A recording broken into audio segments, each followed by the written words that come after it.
It is good to see everybody here today. Yeah, I know you're thankful to see me too. Perhaps you remember the story about young Billy Boy who asks God a question and says, God, tell me, how much is a billion years to you? God replies, well, Billy, a billion years is but a mere second to me. Billy says, wow, well, how much is $1 billion to you then, God? And God replies, well, Billy, $1 billion is but a mere penny to me. Billy thought about that for a moment and said, well, God, how about you give me $1 billion? God responds, you bet, Billy, just wait a second. All right? God's time is something that is hard for us to wrap our heads around, isn't it? The fact that God is eternal, the self-existent one, the only one who never had a beginning, the beginningless beginner of all things, a non-contingent being. He reveals himself as I am, meaning the self-existent one, the one who never came into being. On Pastor's Perspective, the nationally syndicated radio show that I host as a call-in show, one of the questions kids often ask is, who created God? And I love talking to the little kids and answering their questions. And I like to help them to understand that you get into an infinite regress, young child, if you say, who created God? Because if you answer the question, who created God? Well, then you end up with another being that created God, and then you have to ask the question, well, who created that being? Well, that would be another God. And then who created that being? And that would be another God. In other words, God was the uncaused cause of all things, the beginningless beginner of everything, the one being that is self-existent, the great I am, who existed eternally outside of time and created us to participate in time. And we are on God's time clock. You and I are habitants of time. We live in time, and we operate accordingly. And if we don't understand how to maximize our time, we will be at risk of wasting our time. Ever since I was a little kid, I can remember being obsessed with the idea of time. In fact, probably my earliest memory is riding on a bike in my neighborhood there in Southern California. We were living in Mission Viejo, and we were going to be going to Michigan for Christmas to see my wife, or my mom's not my wife, but my mom's parents, and to see some of the relatives, and it was about 10 days away. And I can remember thinking, 10 days, like that seems like forever. And at that age, I always struggled with patience as a kid. It's something that I've got a lot better at as I've got older, but when you're kind of a future thinker, you want to get there. But when you get there, you want to get there. And so you don't know how to be here the best. And so living in the future can rob you of the present. But as a kid, that 10 days seemed like forever. And in class, I could remember as a kid, hating school and staring at that white clock on the wall and feeling like it wasn't moving quick enough. In fact, I even thought on an LSD trip while I was frying on acid that I got stuck in time. You want to talk about an absolute bad trip? Think that you got stuck in time, that you were the unique one that took a drug and you got trapped in time and you were never going to get out of it. And that was the reality, and it was a horrifying trip, to say the least. Time is something that I've been so obsessed with that I've got clocks tattooed on my arm, for crying out loud. In fact, my family, I know when I pass away, there's going to be some time jokes about my kid's old man, because I'm always saying things like, oh, okay, when you just think, honey, I mean, we've been together for 30 years now and married for 28 years. That means in 30 more years, we'll be in our early 80s. Just think about it like that. That's encouraging, right? Or I'm always playing these time games. And there's times when I'm driving in my car or walking or sitting in a coffee shop, and I get struck with a lightning bolt of existential angst at the thought of 40 more years potentially on earth. And I'll get a pit in my stomach at the thought of it, not because maybe I'm not even enjoying life, but just all of the circumstances that could crash into my very moment and disrupt my life. And I can get fearful, and I have to calm down, and I can panic in my insides about time. Time is something that I no longer find myself thinking, why is it going so slow?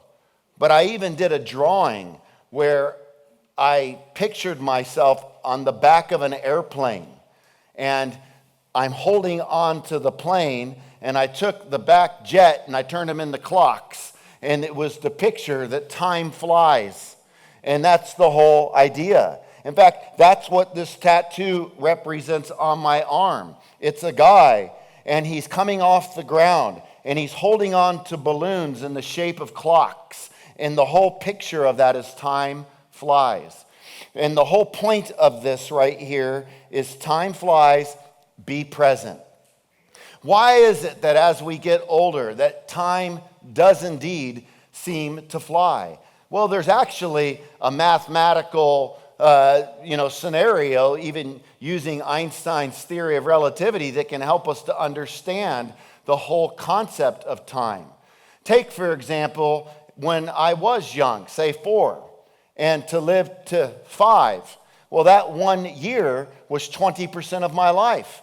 But then when you're 9 and you're going to wait a year, now a year is 10% of your life. But when you're 19, waiting to turn 20, that 1 year is 5% of your life. But then, when you're 50, right, and you're waiting for that 1 year, all of a sudden you're going, well, that's just a mere 2% of my life.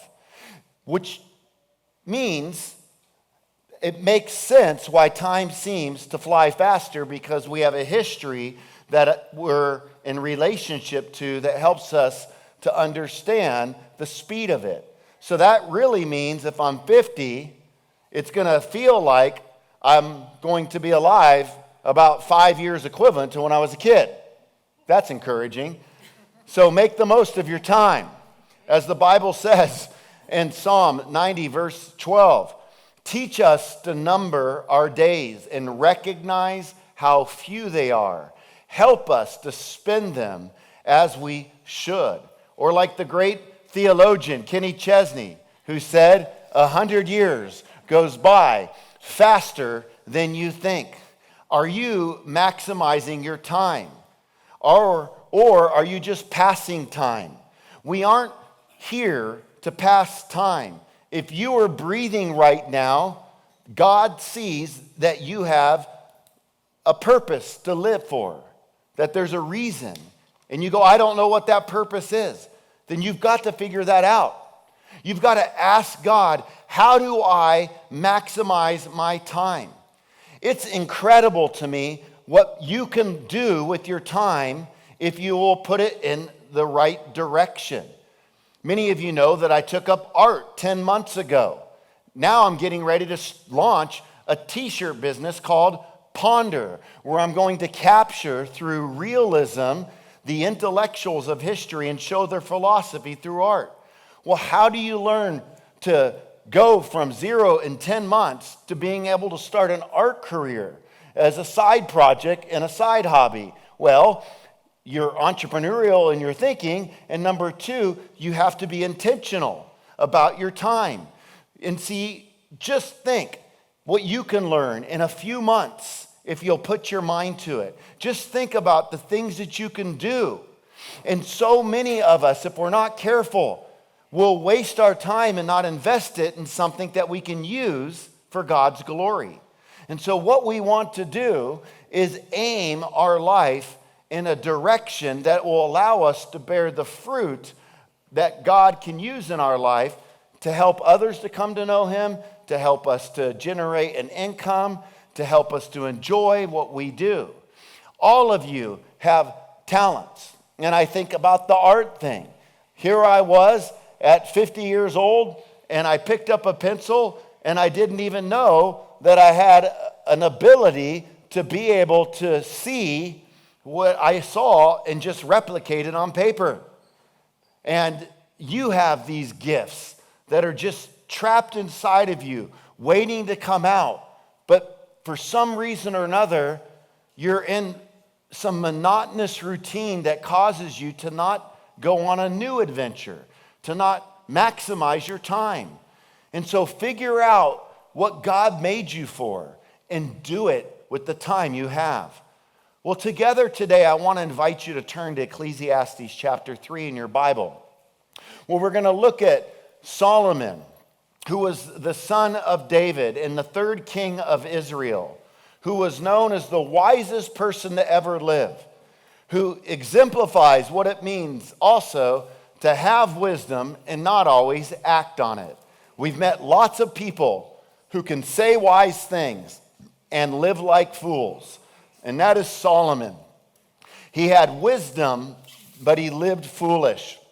And in the book of Ecclesiastes, he uses over and over again the phrase that life is meaningless. And what happens on earth under the sun, meaning under heaven, without a God's eye perspective, is basically meaningless. And that's the point. If we don't get an above the sun perspective, then what is life really amount? Because in the end, there's no ultimate justice. In the end, there's no ultimate eternality to spend with God. You just live and you die, and that's it. So eat, drink, and be merry. And Solomon, he puts his idea to the test that under the heaven perspective will cause you to chase empty pursuits in life that you might experience momentary pleasure from, but in the end, it will lead to emptiness. You can chase, Solomon will show us in this book and has shown us to some degree already, power.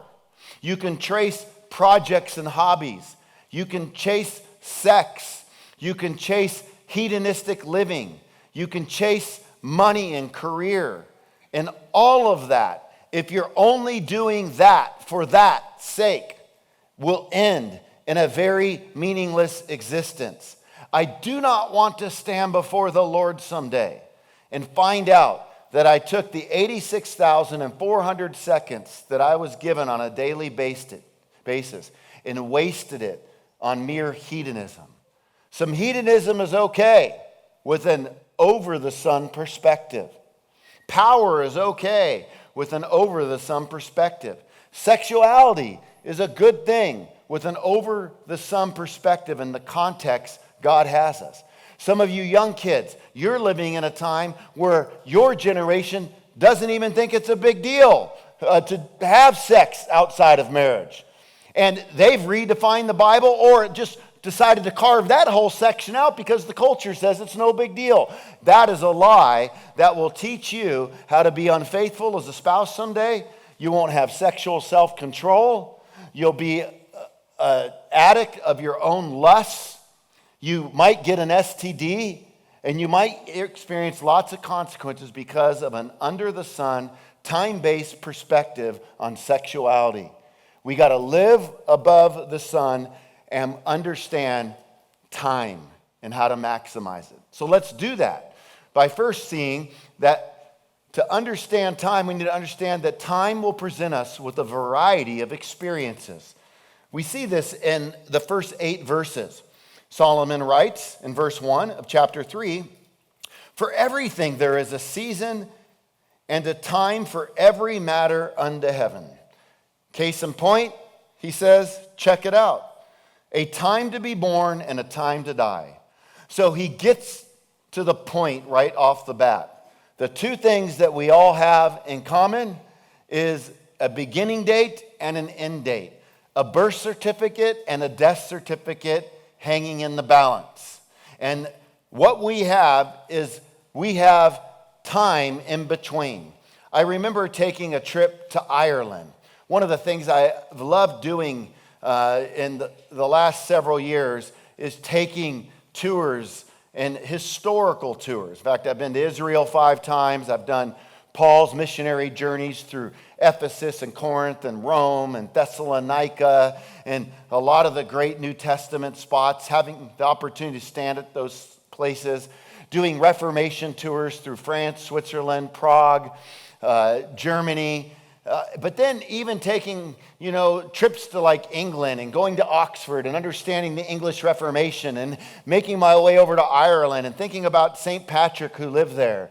I remember walking through an old cemetery with tombstones that dated back like 1,000 years and looking at those tombstones and seeing the history and seeing the date of birth with the expiration date. Fascinated by the whole idea of time once again, and thinking that what I am in this present moment is a person with a start date, and now I'm a hyphen waiting for an expiration date. And that hyphen in between the waiting for the expiration date is the place where we're meant to live. But most people don't live, they merely pass their existence. And my question to you this morning, are you just existing or are you living? What happens when you just exist? You just want time to run out. You're just passing time.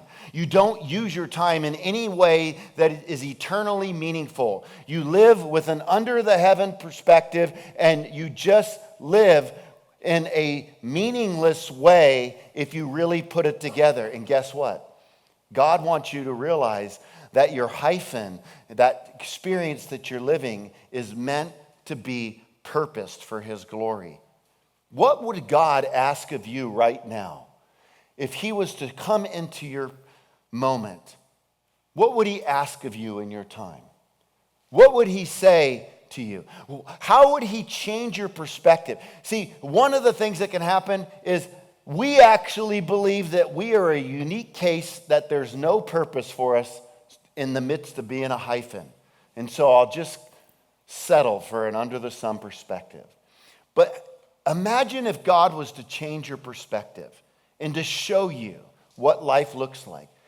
Did you know that there are people who finally make up their mind to make something of their life, and they can do more in 1 year with their life than they did in the entire life they lived before, because they made the intentional choice to be intentional.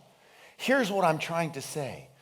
You and me are meant to live intentional.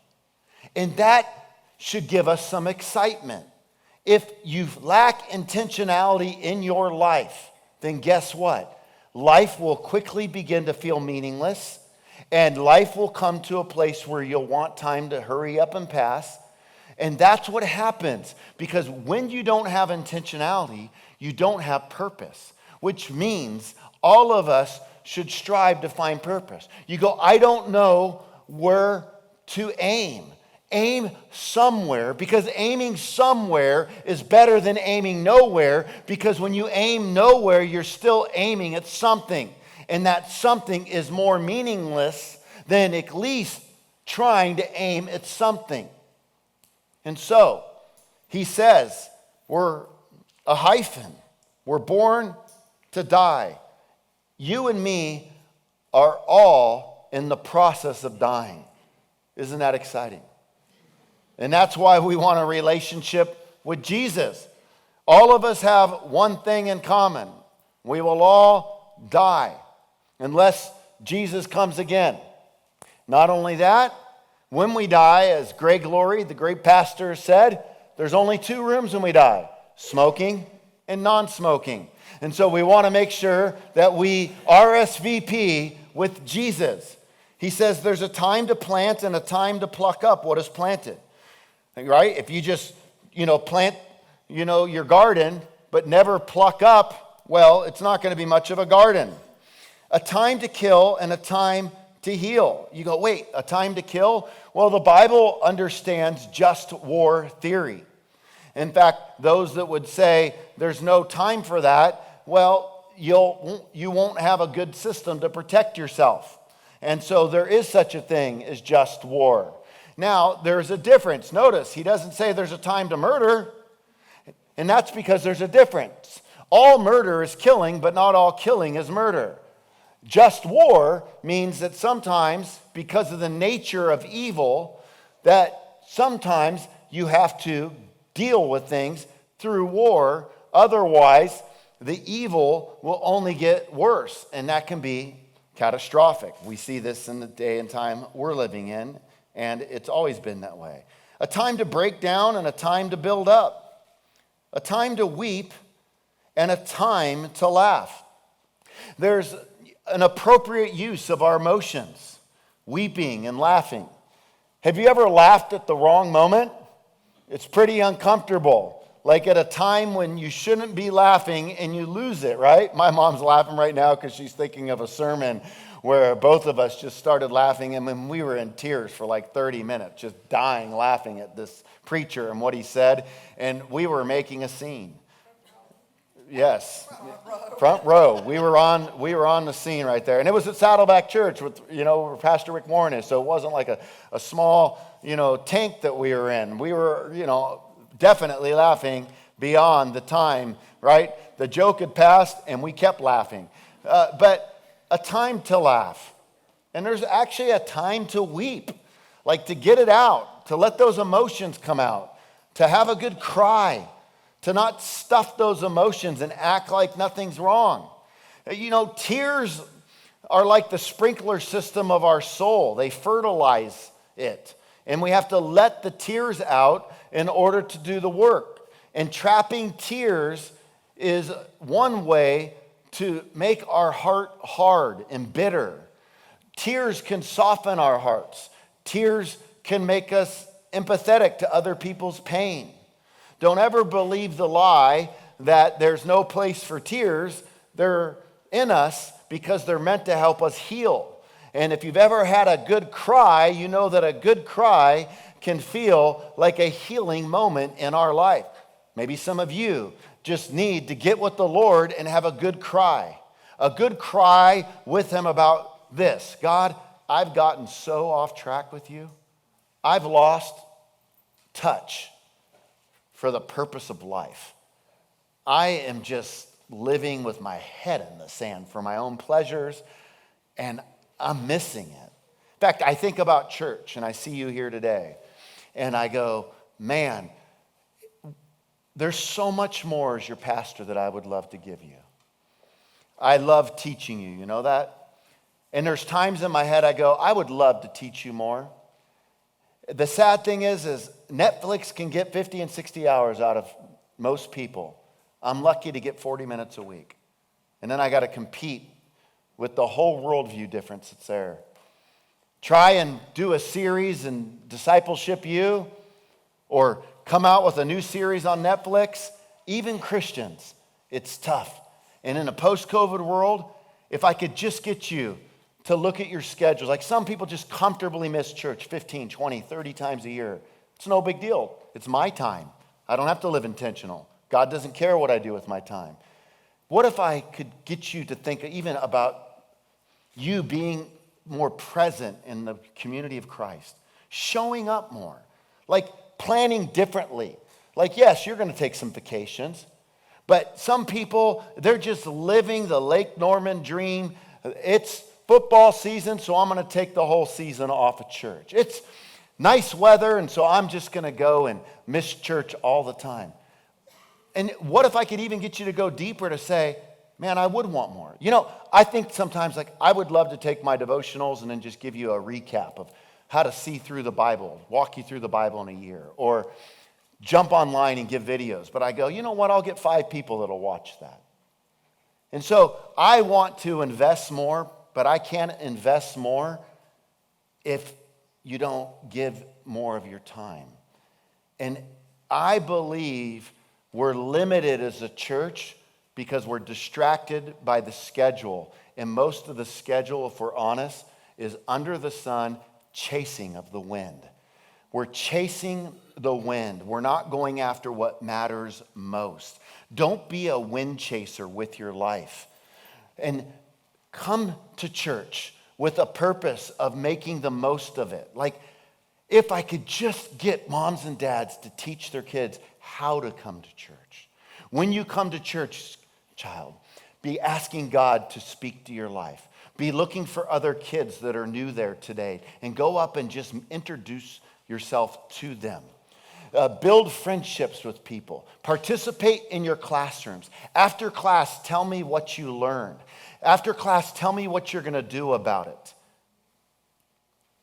Even as parents, coming to church, showing up early and meeting new people, helping out where you can, sitting and praying. We have people who show up every week and they sit outside and they spend time praying for us that God will speak to our hearts. What would that look like to even come to church? Have you prayed before you came today? Or are you just here to check the list? Are you just here out of routine? Do you believe that what I'm even saying is something that our God might want to speak to your heart to say, get the head out of the sand. I've got a purpose for you. Yes, go deeper. Deny yourself. Take up the cross. Follow me. Get engaged. Our approach to church, our approach to life is so individualistic. We have lost track of it. Maybe right now, there's just a time to weep about that. Because we need to turn our weeping in the morning sometimes. We need to really let our hearts recognize that we are numb, that we are out of touch, that God has more for us. And he says, a time to mourn and a time to dance. Well, I'm not sure about the latter part of that. I don't do the whole dance thing very well. And if I dance and you see me dancing, I've had a relapse. So I'm going to try to, avoid doing that, right? That's not a good thing. But we keep reading. A time to cast away stones and a time to gather stones together, right? Like, again, kind of back to that building idea. A time to embrace and a time to refrain from embracing. Like, there comes a moment sometimes where somebody's embrace is unhealthy. A relationship gets toxic. There's a time to refrain. There's a time for boundaries, relational boundaries. But unfortunately, in today's counseling culture, many counselors are teaching people about boundaries, which are good, but boundaries taken too far become an excuse for working on your relationships because you need your safe space, so I'm going to put up boundaries. Well, sometimes we need to work on our relationships, and sometimes our boundaries is just an excuse to not work on it. So we work on the relationship, but then when the relationship is not reciprocated, then we put up the boundaries in our life. And we keep reading, a time to seek and a time to lose, right? There's things that we chase and we go after, and there's times that we lose things. A time to keep and a time to cast away, right? Like, have you ever heard of hoarders? Of course you have. Like, that is a message for the hoarder right there. There is a time to cast things away. You don't need to save every little thing. We're not meant to be attached to every item that comes into our life. There's a time to keep and a time to cast away. There's a time to tear and a time to sow. Some have speculated whether this has to do with grieving, because in the ancient world they would tear their garments in grief. And maybe there's a time to sew it back up. A time to keep silent and a time to speak. You've heard me share this before. It's so important that we learn to communicate, and teaching your kids to communicate. It's one of the things that when my kids were young, I would teach them, and Heather would teach them. Ask people questions. Take an interest in people. When you're with them, look them in the eyes. Don't be the kind of kid that just sits there like young ones, when you're talking to people, look at them. Like when you meet somebody, reach out, shake their hand, and if it's me, give me a fist bump. Ask questions. Like, don't be a lump on the log. Like, ask questions. You know how much pressure that is for somebody to have to spend time with you and you just look at them? Talk. Ask questions. Now, some of you need to be quiet. I've met with some of you. So there's a balance. Like when you meet with people, listen, community, connection, building relationships means that you talk and you listen. If you leave a conversation and talk 95% of the time, you might feel edified, but that person might be totally worn out by the time you're done. And most people are clueless about that. And so don't be the person in a room that hogs conversation. Like if you're in a group, share. If you're in a small group, don't feel like you have to do all the talking. What you have to say is important, but it's not so important that others shouldn't have a right to talk too. And if you're quiet, learn to speak up. Learn to talk. Learn to open up. And so remember, life is a conversation. Husbands and wives, learn to ask each other questions. Learn to talk. Learn to be silent. Because that's how we're going to connect with one another. I love it when I can, it would drain the fire out of me to have to talk the whole time. And the older I get, I'm becoming more quiet. I noticed that in my life, and I've been thinking about that lately because I don't like it as much. You guys see me here, and I'm up on stage, and I'm talking, but in general, I'm becoming much more quiet as I get older. And some of the reasons, I think, is, I'm more secure in who I am. I don't feel like I got to prove something. I don't want to just talk to talk. I don't like superficial conversations. I like conversations that are beneath the surface. Like, I don't like just to hang out. Like, that doesn't do anything for me. I want to feel like I'm talking about something substantive. I don't want to do all the talking at all. But I also don't like to leave and just feel like I was having to just listen for an hour. And as we get older, that can happen. You just start talking less. A lot of my chatter when I was younger, I think, was nervousness and social anxiety. And so what I'd do is I just talk because, I didn't like the silence. And as you get older, you can get a little bit more secure in your skin and you can just sit in the silence. You don't feel like you have as much to prove. You want what you say to be important. You want it to be meaningful. You want it to matter. And you become more reflective. But that's just some conversation tips for all of us. We all need to speak up more at times, and we all need to be silent at times. Some people need to learn to quit being a golden retriever. They need to learn to speak truth. We need to speak out against injustice. We need to worry more about what God thinks than what somebody thinks of us. And the reality is we're more concerned about protecting our own reputation than the reputation of God's because we don't want to speak up. Some people, they speak up about issues, but they do so in such a mean way, they'd be better off not speaking because they cause more damage. Just go on Twitter and some of these different platforms. A time to love and a time to hate. That's not to hate people, but to hate injustice. There's things that we should have a hatred for in life. And we need to have a holy hatred. But it doesn't mean we hate people. A time for war and a time for peace. So these are some of the things that happen during our experience of life. But secondly, we need to understand a time that God makes everything beautiful in its time. I love that. He has made everything beautiful, verse 11, in its time. Verse 9, what gain is the worker from his toil? Good question. Why am I doing what I'm doing? I've seen the business that God has given to the children of man to be busy with, and he's made everything beautiful in its time.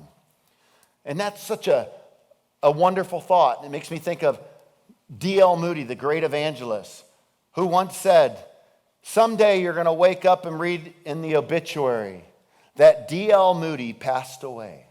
And he said, don't believe a word of it. In that moment, I will be more alive than ever before. D.L. Moody understood something really powerful about death, that through death, he would experience true and ultimate life, that God would make everything beautiful in its time. Philip Yancey said, faith means believing in advance what will only make sense in reverse. And sometimes we don't understand what's going on. I think about that long, drawn-out season of doubts that I was in, wondering what's going on. This is so painful. Feeling God-forsaken, literally ending up in counseling and on antidepressants, wondering if I'm going to walk away from the whole faith. And what I didn't realize is that all those doubts put me on a desperate pursuit of answers that turned me into an apologist that would end up writing 2 books on doubt. God making everything beautiful in its time. What's not making sense at the time makes sense in reverse. Third, understand that we are to live out our time on earth with an eternal perspective. What do we read? In verse 11, also, he has put eternity into man's heart. In other words, God has planted inside of you and me a sense of eternity, that life is bigger than the time that we have here on earth, that there's more. And life on earth is our rehearsal for life in eternity. We're practicing kingdom life now. And that's what we're called to do. Pray, right? That God would help us to pray heaven on earth. And what do? We think about how we're going to live in heaven, and we practice that here on earth so that therefore we give people a glimpse of a heaven. And so we're practicing a heaven-like state of holy living now and showing that there's joy living God's way.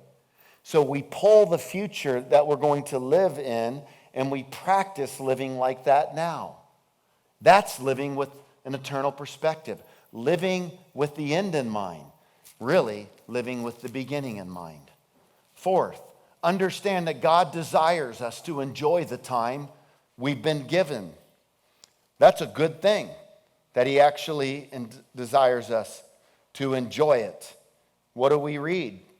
Yet so, that he cannot find out what God has done from beginning to end. Well, by the way, that right there, just as a point, God's planted eternity in our hearts so we can't understand from beginning to end that there's this mystery side of life. And there are things that are mysterious. I think of Corrie ten Boom. She writes in Hiding Place, where she was, in the, hiding out Jews and living through a very difficult time in World War II under Hitler's regime. And one time they were praying, her and her sister, and as she was praying, what does she end up doing? Well, she's told, pray and thank God for the lice. The lice. Why would I thank God for the lice? Yes, thank God for the lice. All right? Thank you for the lice, God. Well, all that to say, the lice was something that was a huge problem because there were all kinds of fleas that were everywhere, and it was driving them crazy. And later, they would find out that the reasons the guards never came in to search the house out, where they could find those that they were hiding, is because there was lice, or there was fleas in there, and they knew that there was lice in there, and so they stayed away from it. Even the lice God was using in his mysterious ways. And so that is something for us to remember when we don't understand something in life. We can even thank him for the things we don't understand, because even that he'll make beautiful in its own time. He says, I perceive there's nothing better for them to do than to be joyful and to do good as long as they live. Also, that everyone should eat and drink and take pleasure in all this toil. This is God's gift to man. So what are we to do? God desires us to be joyful in our life. He desires us to enjoy the work we do. He desires us to enjoy our feasting under the sun with an above the sun perspective. And so, life, God wants us to enjoy it. And so much of joy in life that I have found as somebody who can suffer with deep and dark depression from time to time, usually when I get into my darkest states, I've thought my way there. Because joy is about having the right perspective on life. And if I find myself getting into an under the sun, meaningless perspective, it saps my joy. And you know what? Nobody wants to be around the person who's always miserable and complaining about life. I've watched my own family have to put boundaries up around me in my despair because I could not see the light. And it was affecting them. We have to find joy. There are people in much worse circumstances than us, like Nick Vujicic, who was born without any limbs, no arms and no legs. And he would write, no arms, no legs, no worries. He's a person who has a proper perspective. Your joy is a change of your perspective away. Learning to be more thankful about the things that you do have. Seeing the goodness of God in the small things can burst joy out in your heart. And that joy will help you not only be more satisfied in your own life, it'll make you more bearable to be around. Sometimes people wonder why I can't build friendships. Why is it that people don't want to hang out with me?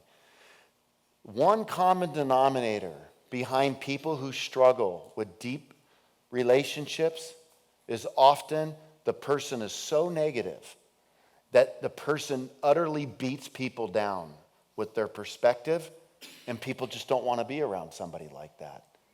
In other words, your lack of joy and misery leads you into further isolation, for which then you use as an excuse to blame still the world instead of realizing that maybe your perspective needs to change. And finally, understand that God is sovereign over time, and we are accountable for how we use it.